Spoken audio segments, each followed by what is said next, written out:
USAA knows dynamic duos can save the day, like superheroes and sidekicks or auto and home insurance. With USAA, you can bundle your auto and home and save up to 10%. Learn more and get a quote at USAA.com/bundle. Restrictions apply. The new McCrispy Strip is here. Dip approved by ketchup, tangy barbecue, honey mustard, Sprite, McFlurry, Big Mac sauce, double dipped in buffalo and ranch, more ranch, and creamy chili McCrispy Strip Dip. Now at McDonald's. Ba-da-ba-ba-ba. Hilton brings you new ways to stay. With experiences that let you capture the glory days. Introducing the Graduate Hotels. Each inspired by local college towns, these stays are always original and never boring. Get in touch with traditions all across the country and enjoy a stay that's a class above the rest. Book at Graduate Hotels with Hilton Honors Points at Hilton.com. It's a win-win. Hilton, for the stay. Out here, there's no one way of doing things. No unwritten rules. And no shortage of adventure. Because out here, the only requirement is having fun. Bank of America invites kids 6 to 18 to golf with us. For a limited time, sign them up for a free one-year membership, giving them access to discounted tee times at thousands of courses. Learn more at bankofamerica.com/golf with us. What would you like the power to do? Bank of America. Restrictions apply. See BofA.com/golf with us for complete details. Copyright 2025 Bank of America Corporation.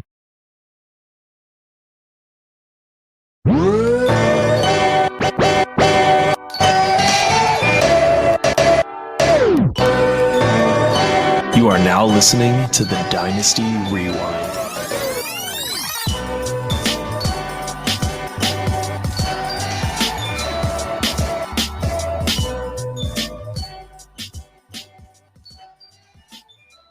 What is up, everybody? Welcome back to the Dynasty Rewind. I'm your host, Michael Bauer, the best in the business. Once again, back in business.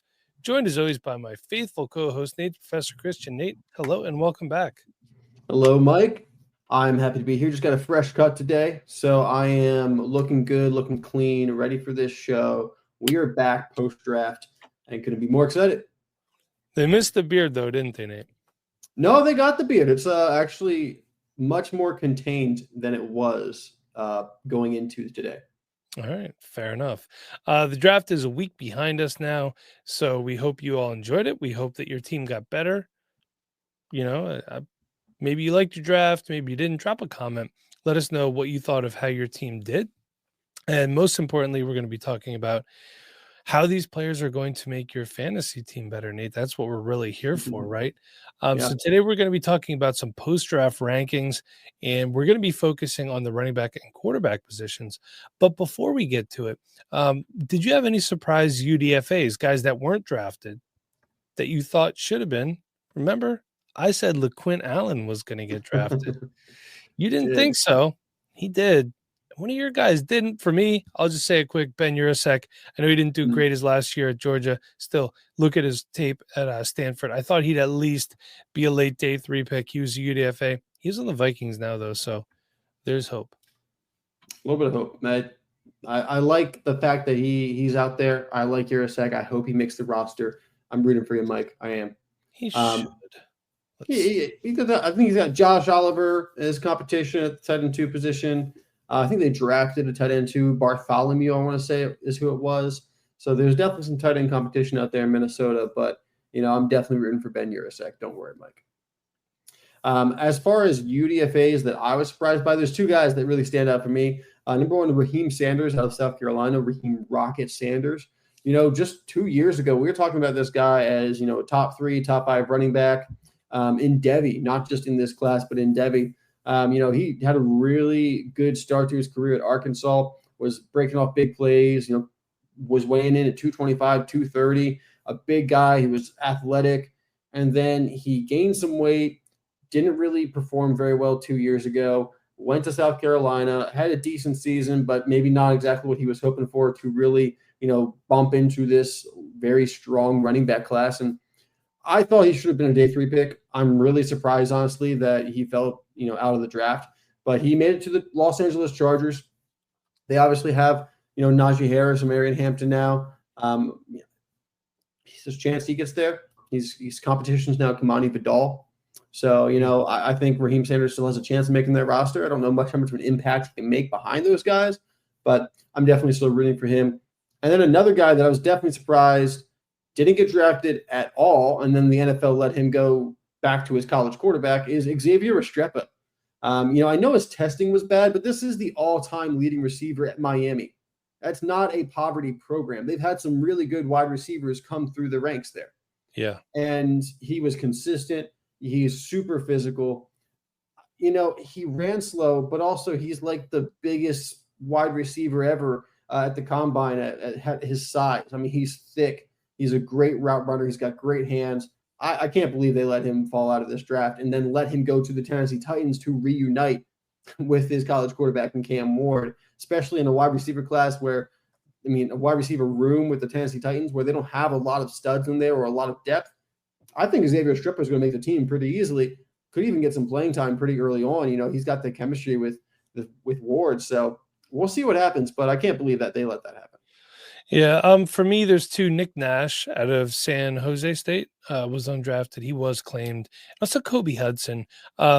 He probably should have came out last year, to be honest with you. There was more buzz about him last year, but both of those guys, they did get picked up, so see what happens there. And then, yes, you were correct about the Vikings tight end depth chart. Obviously, TJ Hawkinson's nobody is dethroning him there, but then they have Josh Oliver, Gavin Bartholomew they drafted. Ben Urasek is their fourth tight end currently, and they also picked up Bryson Nesbitt from North Carolina. Right. Yeah, who you watch the film on him and you go, okay, he's the tight end. I don't know what else to say about that guy. That's it. He's fine. He's fine. Caught passes from Drake May and Sam Howell. That's pretty good duo right there. Yeah, not bad. But hey, let's kick it off. Let's talk about, I think, what it's starting to come around to be people's favorite position again. And, we get a lot of running back questions here at the Dynasty Rewind, and we answer a lot of those over at our Patreon, patreon.com/Dynasty Rewind. So let's talk about the running back position. And we did say this was a strong class. And I don't know about you, Nate. For me, just doing 1 through 5, not easy. Not easy, because you can make the case. And look, we do want to say that these parameters are for, fantasy purposes, not NFL purposes. We're factoring a lot of things here: landing spot, competition, path to playing time, offensive scheme fits, all of those things.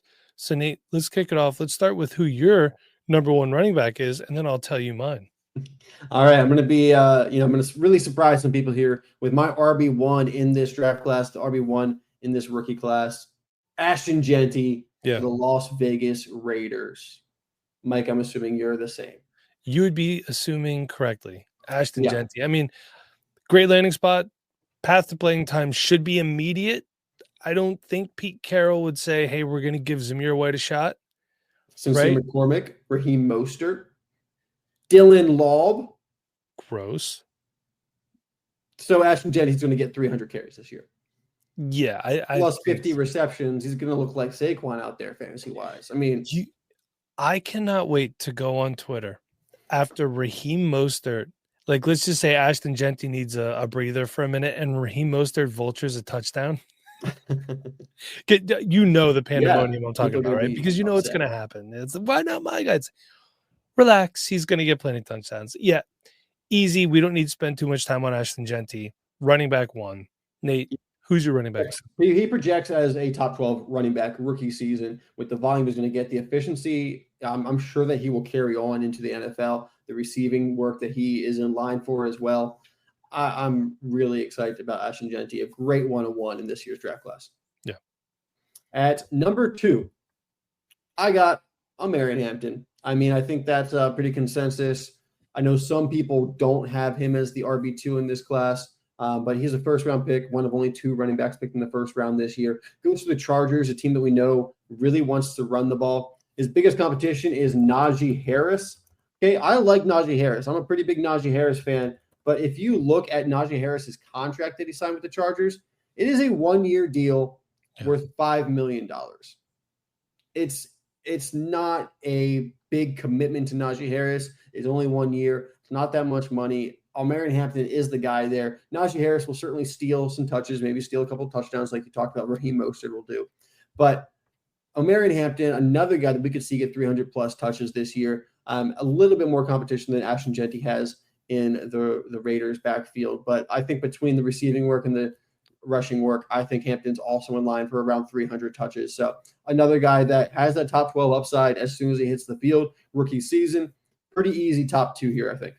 Yeah, I'm going to say this too. This may sound weird. Najee Harris, Omarion Hampton, my running back too. By the way, Najee Harris, with them drafting Omarion Hampton, not a lot to make this team. In as far as running back gets banged up for the season in training camp, it's a contending team. Here's Najee Harris for you.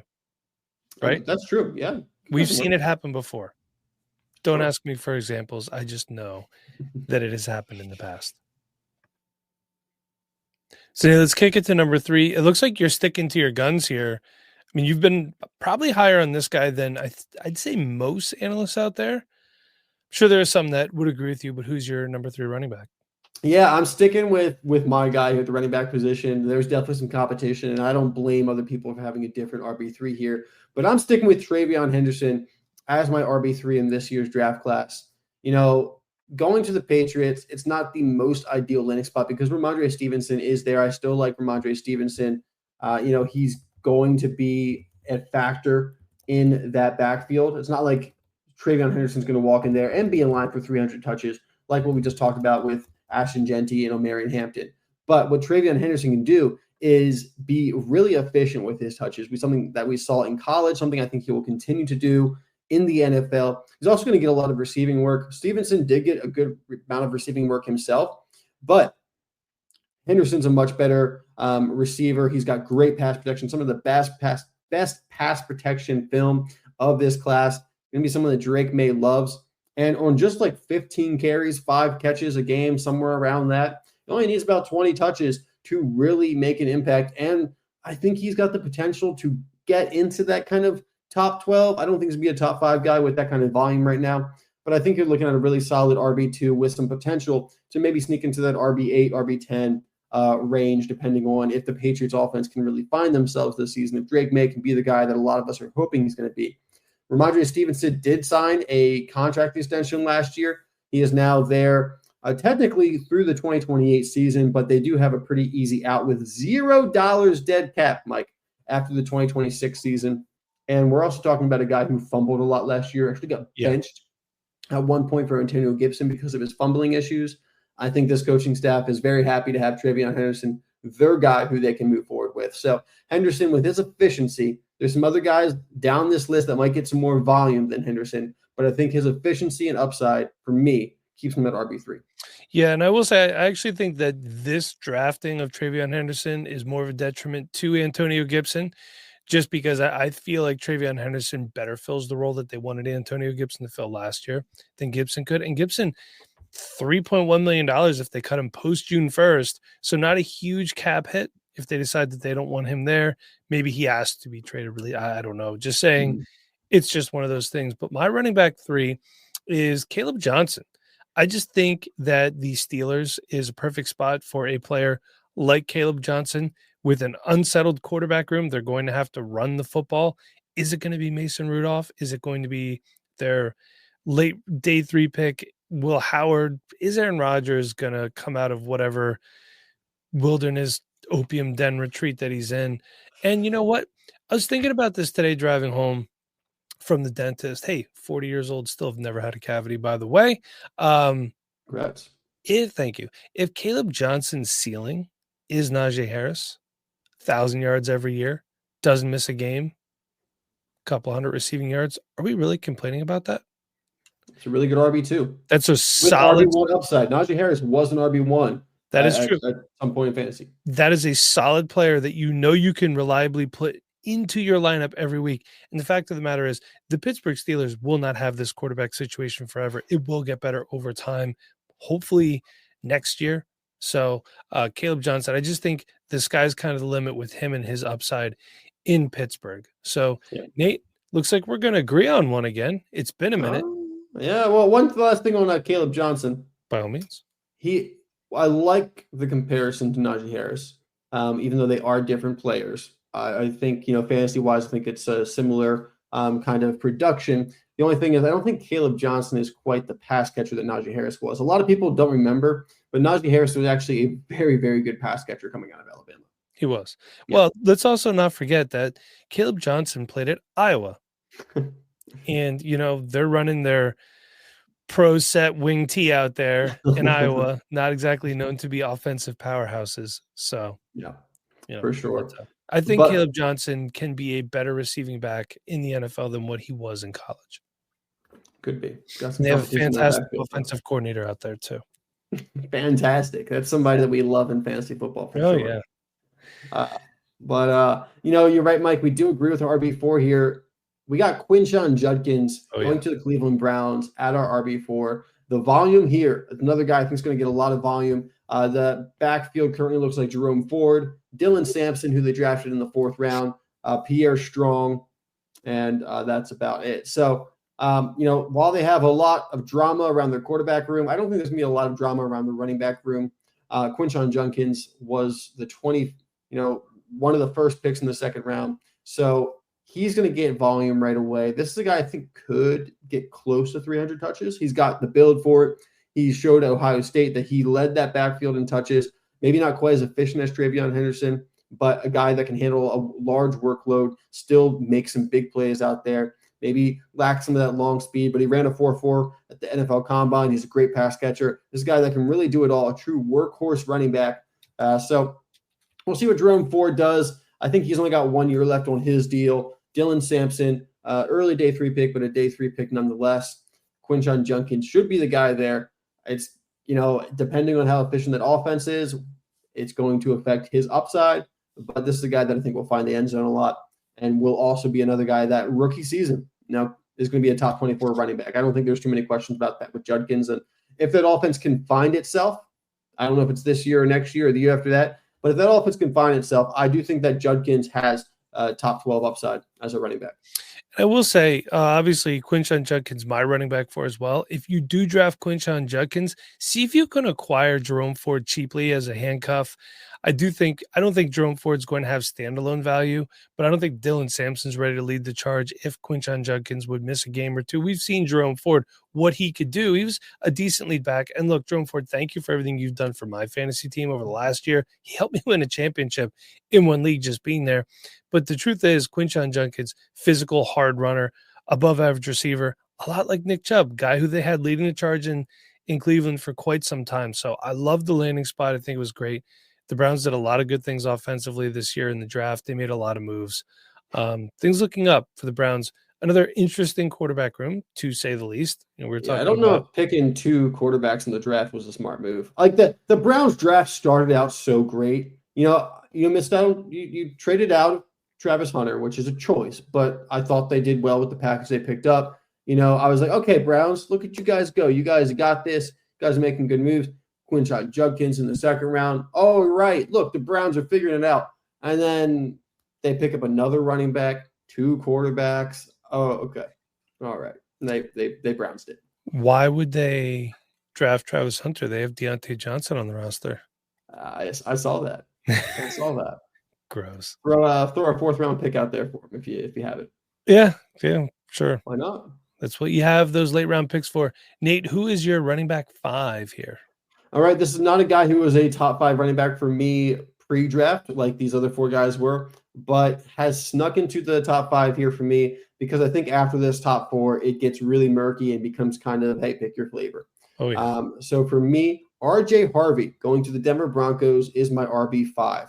Now, some people might be surprised. Hey, Mike, you had Caleb Johnson as your RB3. Why don't I have Caleb Johnson as my RB5 here? That seems like maybe a more obvious choice. Well, before I get to RJ Harvey, let me talk about Caleb Johnson, why I don't have him in here.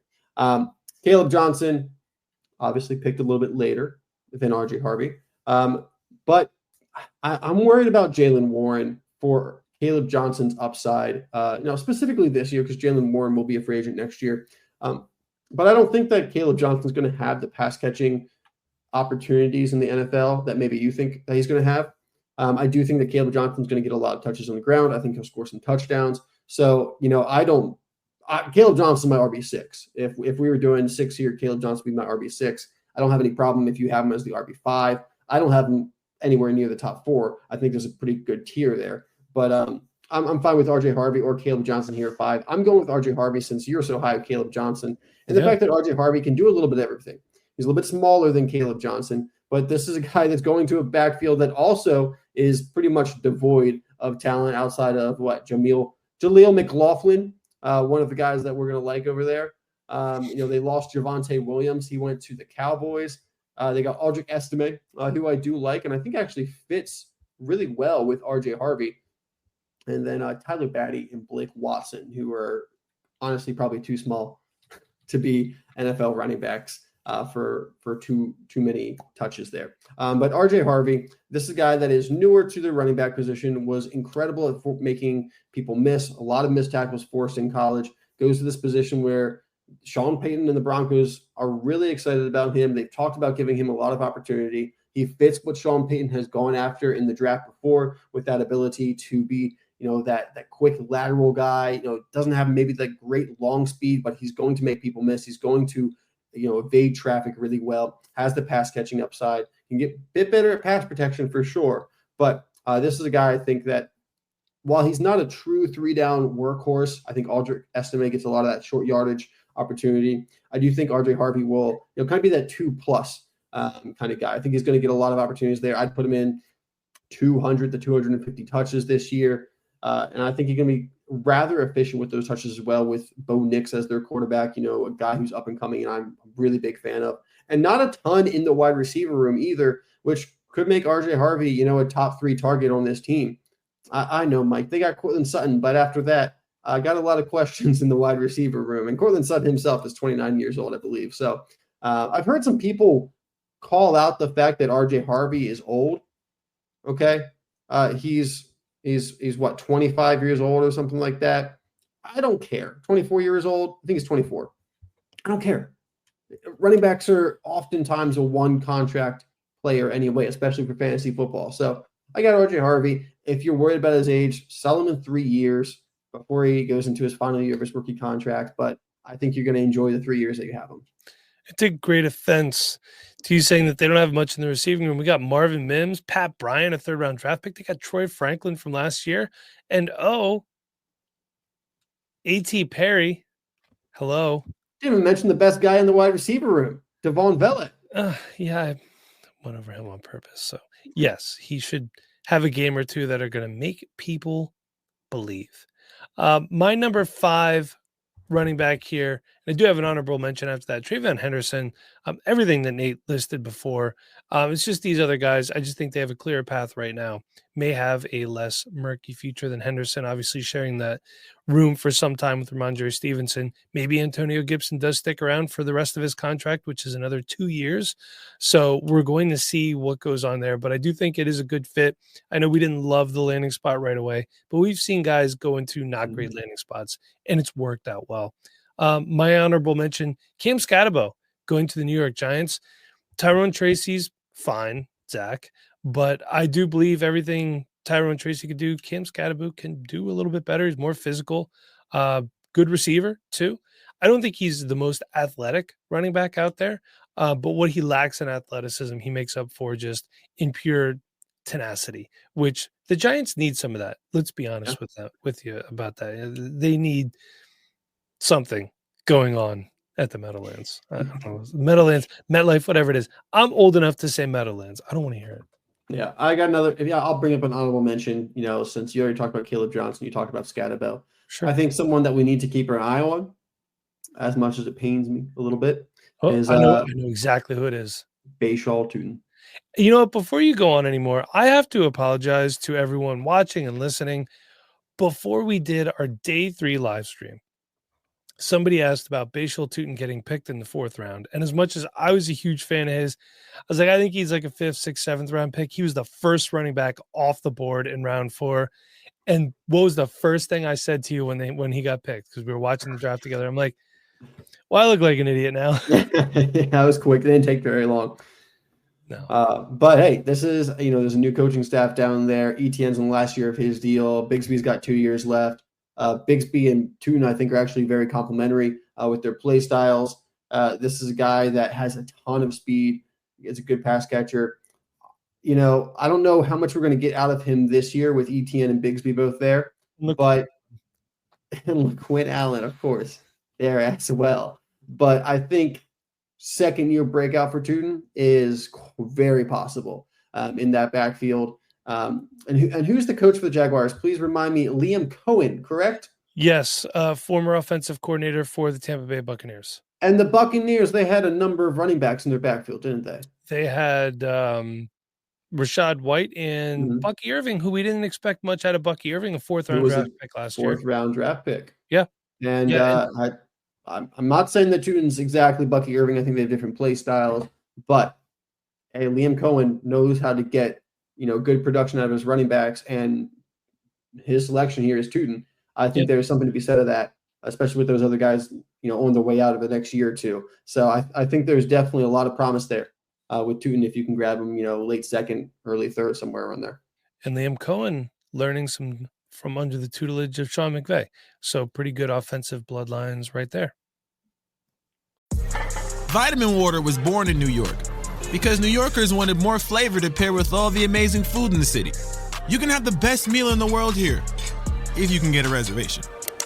Vitamin Water is so New York, its 3 favorite cheeses are chopped cheese, bacon, egg, and cheese, and a slice of cheese pizza.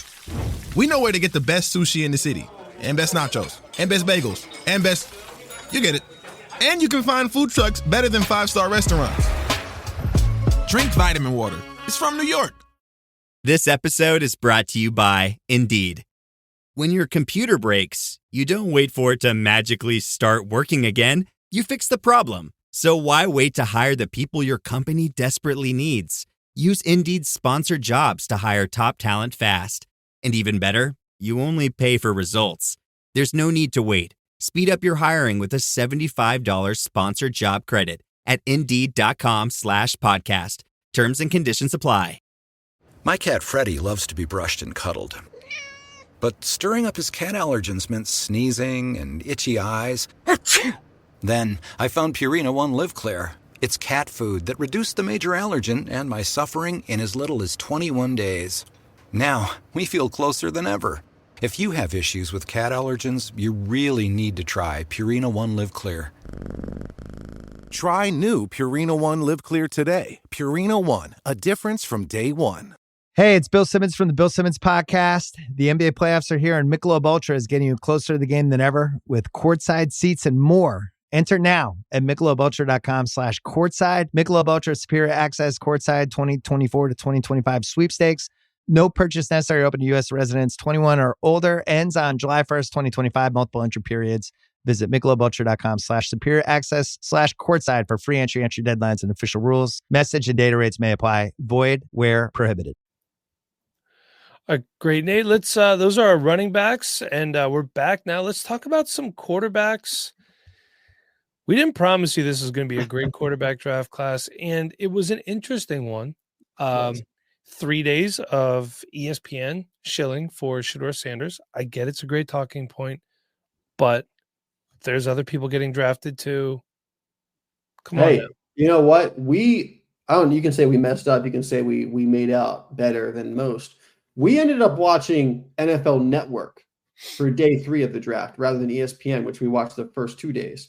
Right. And we missed live, at least. I went back and watched it. But we missed Mel Kiper's crash out live because we were watching NFL Network, which Rich Eisen was also kind of crashing out about Shedeur Sanders, but not at the same level that Mel Kiper was. No, and it's like, dude, I get it. You know, you're planting your flag on a guy, but this was also a guy that I believe when Mahomes came out, he had him as like the 5th or 6th best quarterback on the board.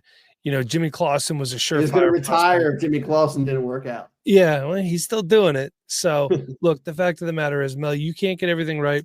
NFL franchises have gotten it right and wrong. Same with you. Chill. Okay? Chill. Either way, Mel, you're probably a millionaire. But hey, let's start. Looks like we have the same number 1. Tell us who it is. Yeah, we got Cam Ward, the first overall pick in the NFL draft. Love this. The quarterback one. I love this guy too. The more I learned about him, early on, I had Shedeur Sanders and Cam Ward right there together. And I don't think that necessarily, Cam Ward is head and shoulders above Shedeur Sanders film-wise. I think Shedeur Sanders is still, pretty decent on film. But I think what we really saw over this draft process and then what played out over the course of the draft is how much the between the ears matters for quarterback, which we already knew. We already knew that is usually the make or break thing. But the difference between Shedeur Sanders and Cam Ward. Shedeur Sanders, he's not himself just a distraction, but he's also distracted by a lot of other things that he's putting his effort and energy and time into other than just football. Cam Ward is all football all day. That's all he cares about. He doesn't care about anything else. Doesn't care about Instagram followers or, trying to go viral or having a special clip or anything. Cam Ward's out there trying to play football and be the best they can be at football. The Titans fell in love with that. The NFL loves players like that who are just there to improve. We saw Cam Ward go to 3 different colleges throughout his collegiate career and win at all of them, perform really well at all of them. I think he's set up for success. The Titans need to build an offense around him, and that's going to have to come down the road because they didn't do a ton of it in this draft, but they'll get there, and I think Cam Ward is a guy that we've seen elevate his teams throughout college. I think he's going to elevate the Titans as well. Easy quarterback 1 here. Someone I'm picking up, as early as the 102, 103 in super flex drafts, and someone that I'm excited to have, as my quarterback 2, quarterback 3 going forward. Yeah, I'm excited about him too. I don't really have much to add about Cam Ward there. Agree with you on all of that. Nate, we are in agreement once again. Yeah, you tell me about this guy since I'll tell you about Jackson Dart. Don't expect anything from him this year unless a lot of things go wrong, which, as we've seen with the Giants, can and probably will at some point. But look, I like their draft. Abdul Carter, 3rd overall. I will say this as a Penn State guy. Abdul, you're not wearing 56, man. That's Lawrence Taylor's number. And they're not dragging out of retirement for you quite yet. Then they trade back up and they get Jackson Dart. I think it's a great pick. He's going to sit. He should sit a year. And he needs to learn how to play under center. I'm sure he's done it at some point in his career. I believe he did it at USC, but it's been a few years. He's been at Ole Miss. Extremely athletic guy. He's a white quarterback, so we'll say sneaky athletic. That's how we usually describe those players. Good arm. And I think he has a good ability to read the field. At Ole Miss, he didn't have to do it a lot. That doesn't mean I don't think that he can do it. And learning for a year behind Russell Wilson, behind Jameis Winston, hopefully not throwing it out of their defenses like Jameis Winston likes to do, but just seeing these guys prepare on a weekly basis, how to be an NFL quarterback, how to lead a team. I think it's going to be monumentally good for him. So this to me is a guy, and I think the reason why Jackson Dart is in a lot of cases a back end of the 1st round pick, super flex or not, going into it, if you're a competing team or a defending champion, you're going to have to bench this guy for a year, stash him on your taxi squad. But I still think he's going to be a good pick with decent upside next year. Might be a little rocky. It always is with younger quarterbacks, but I love the upside here. And I think it's a great pick by the Giants. So, yeah, they traded first for him. I think he'll probably play this year. You think so? Not that he should necessarily, but Russell Wilson's not necessarily lights out. And it's New York. People are going to want to see the new guy. I think, if they're not performing very well by week 14 or something like that, week 15, yeah, we might see Jackson Dart for a couple games, to end of the season. Kind of like how we saw Michael Penix this year for the Falcons. Yeah, it's a very good possibility. Nate, who's your number 3? Surprising me a little bit here. Maybe I should. You were higher on him than me. I was higher on him. I'm going to be honest, though. After the top 2, do whatever you want. Like, pick whoever quarterback that you like, because it's a crapshoot at this point. This class is not like last year's class. There was like 6 guys to argue over in the top 5. And next year's class looks pretty good too. Yeah, next year's class looks pretty decent. We had a couple guys go back to college, so I think we're not going to have too many surprise, non-declares next year. So I think we're going to have a pretty solid class next year with 2, 3, maybe 4 quarterbacks in the first round. But I think we'll have 2 quarterbacks go off the board, probably within like the top 10 picks. So a little bit better than this year for sure. But number 3, at this point, if I'm just going for a quarterback, I'm going upside. I'm going upside here. And Jalen Milroe is going to be my quarterback 3 here because Jalen Milroe has upside. I love his character and how he's trying to learn the game. The Seahawks are excited about him. I like, their head coach, former Ravens defensive coordinator. So I like what they're building over there. Jalen Milroe has got all the talent, all the arm talent. He actually performed really well with throwing deep and things like that. It's this small little things he needs to start doing consistently that give him the issue. So I think him sitting for who knows how long. Hey, they got Sam Darnold there.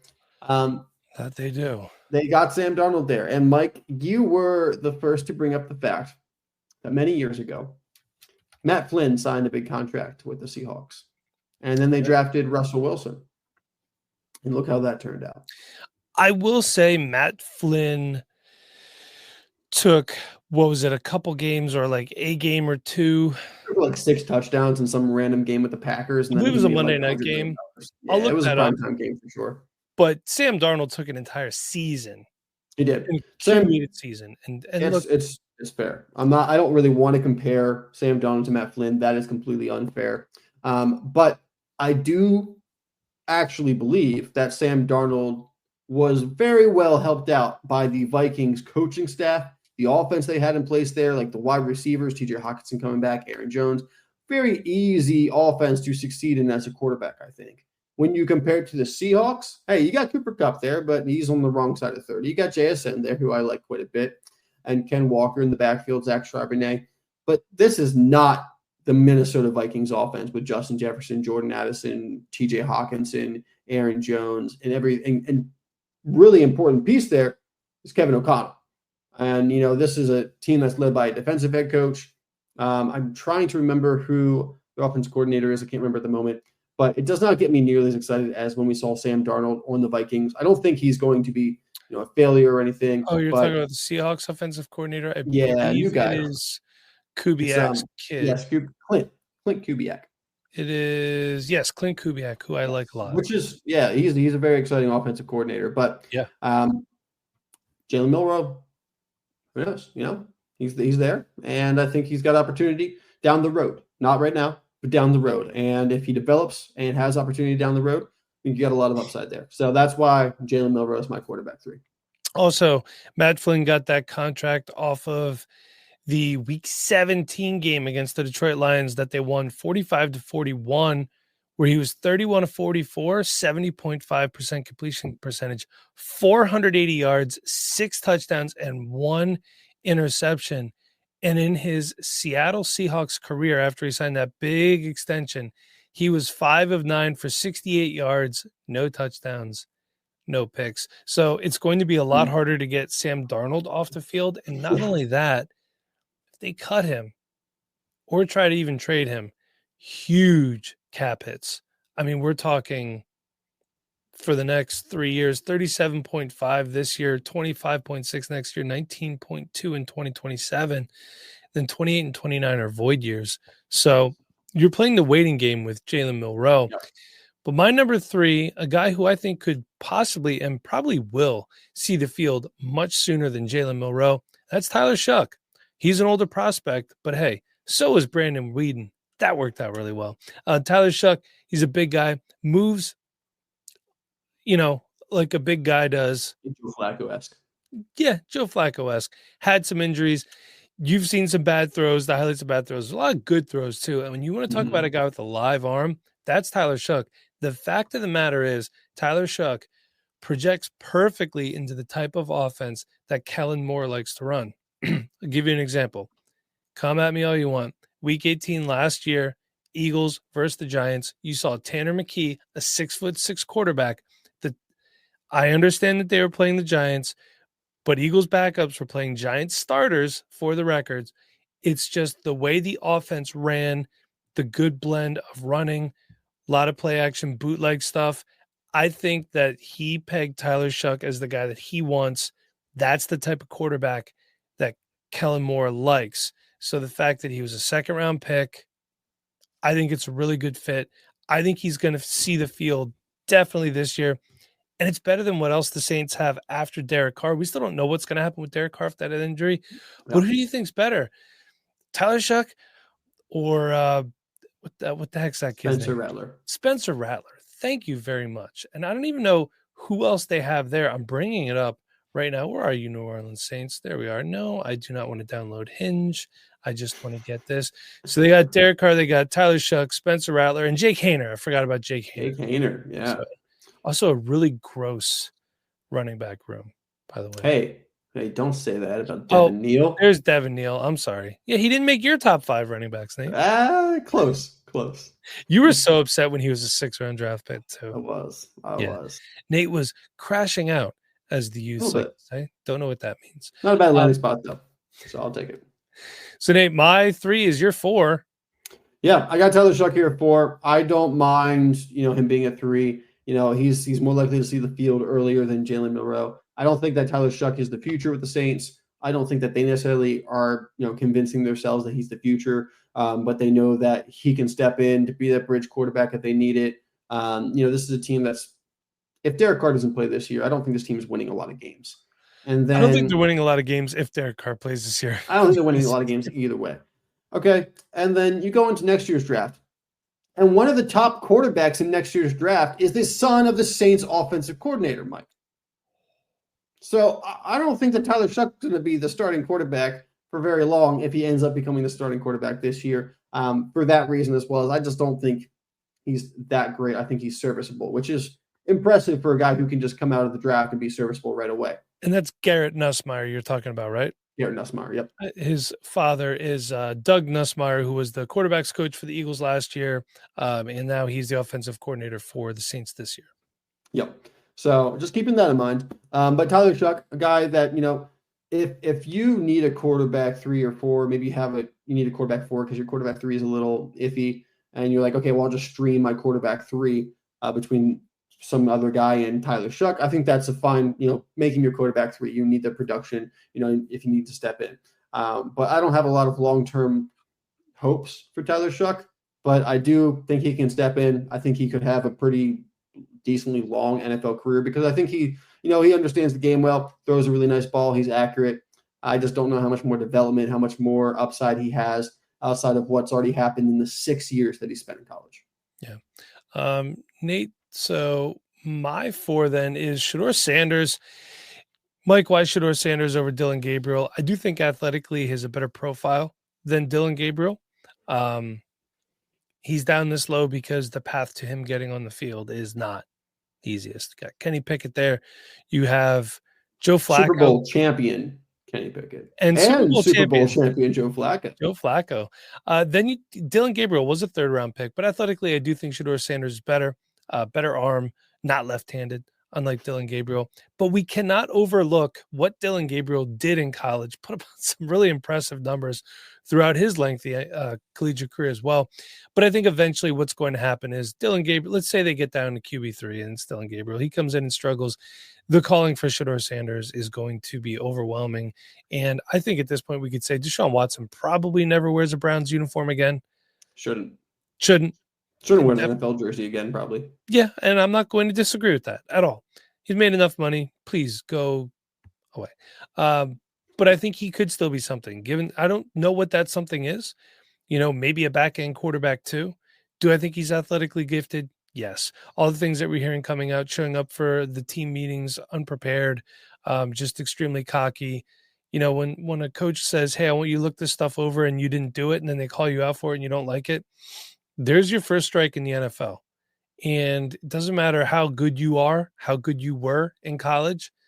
If you're not prepping, you're not going to be around long. So honestly, I hope Shedeur Sanders learned from that.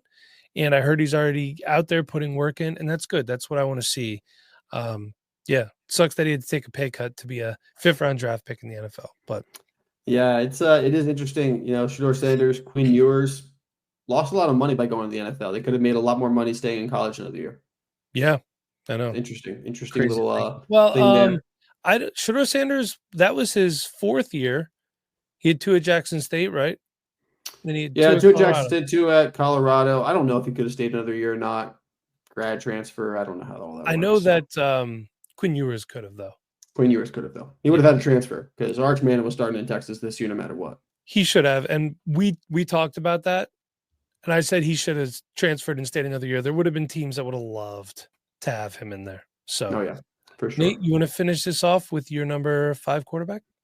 Yep, I got Shador Sanders here. And Shador Sanders could be, moving up very quickly if he gets on the field. I just don't know what to do with him because the NFL obviously was scared of his attitude. And if he continues to have that attitude, he's not going to be a long-term starter, even if he does make a field. Yeah. If he changes his attitude, I think he's got quarterback 2 upside and could be, the starting quarterback for the Browns for multiple seasons. So a very wide variance of opportunity here for Sanders. At the end of the day, he's a 5th-round pick, and there's just not a lot of success from the 5th round. There's not a lot of opportunity from the 5th round. It is a very murky quarterback room. I think Joe Flacco is started to start the year. I do think Shador Sanders sees the field this year.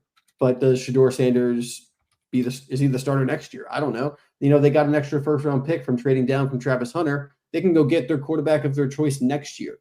Just because Shador Sanders might show some flashes this year, if they're picking in the top 5 next year and they have an opportunity at a franchise quarterback, a 5th-round investment in Shador Sanders is not going to stop them from going after somebody that they think is going to actually turn their franchise around.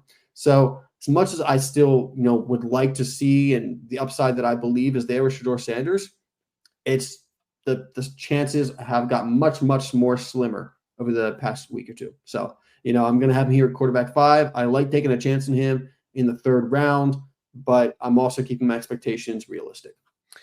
Would you like to hear some notable 5th-round quarterbacks drafted since the year 2000 and see the list that Shador Sanders joins? Yeah. All right, let's go back to the turn of the century. We got T. Martin to the Pittsburgh Steelers. In 01, Mike McMahon to the Detroit Lions. 02, A.J. Feely to the Philadelphia Eagles. 02, Randy Fasani to the Panthers. You know what? I'm just going to go ahead and scroll down this list and see if there's anybody. Oh, here we go. 2005, Dan Orlovsky to the Lions. All right. Still going. You remember this guy if you're an Ohio State fan. 2007, Troy Smith goes to the Baltimore Ravens. Yep. Oh, John David Booty to the Vikings in 08. You remember him? Yeah. Here was a guy who I wish would have came out earlier because in 2008, Dennis Dixon goes to the Pittsburgh Steelers. Do you remember how electric Dennis Dixon was at Oregon? Oregon, yeah. Yeah. For sure. 08 also Josh Johnson, who had a nice NFL career so far. Very nice. Bucks. And then really John Skelton in 10. Cardinals. Ooh, Ricky Stanzi to the Chiefs in 11. And I mean, A.J. McCarron to the Bengals in 2014, but national champion A.J. McCarron. Most people remember him for having a hot wife, to be honest with you. Nathan Peterman to the Bills in 2017. Oh, man. We all know his name, infamously. John Gruden's favorite quarterback of all time. Oh, here's a Hall of Famer. 2018, Mike White, drafted by the Dallas Cowboys. He's got a jersey in the NFL Hall of Fame. Easton Stick to the Chargers in 19. Sam Howell in 2022. Probably the best one on this list. Maybe I think Dan Orlovsky, maybe. Or Josh Johnson, actually probably the most successul 5th rounder out of that list. He's been on 13 teams or something like that, but he's been great. My favorite here, 2023, Sean Clifford goes to the Packers. Then we got Spencer Rattler, and then the aforementioned retired Jordan Travis. Yeah. It's an uphill climb for Shador Sanders just based on the round that he was drafted in. For sure. It's hard to be a successful day 3 quarterback. And it is. Not everyone's ready. He's really going to have to work at it. But to be honest with you, he might be more athletically gifted than most of the players on this list, except for Troy Smith. That guy was electric in college.